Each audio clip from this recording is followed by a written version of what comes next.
That's very fancy. Yes. I like that. I grew up with a lot of Joseph de Rochers. This is a guy I know very well. I grew up in a little town outside of Houston called Cut and Shoot, Texas. It's not a joke, it's a real place. I get wanted. I killed those 2 kids.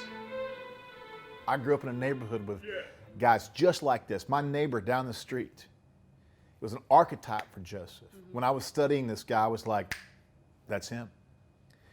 Because, I mean, this guy he's perpetually angry at the world. Everybody hear that?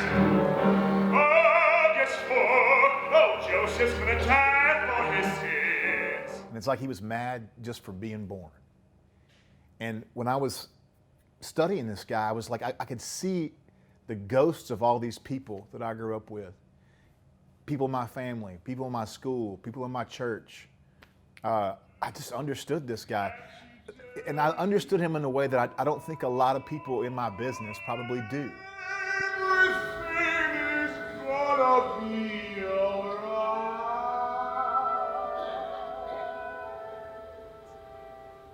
This role broke me in 1,000 different ways.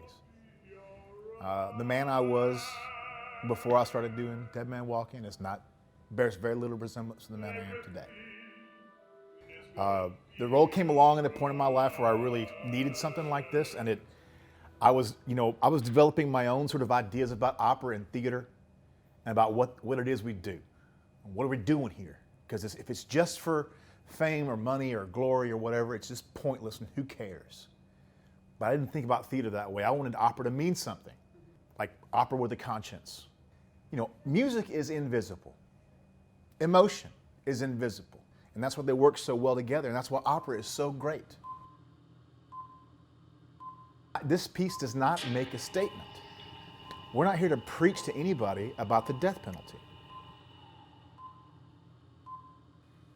This piece is meant to ask a question. What do you think about this issue?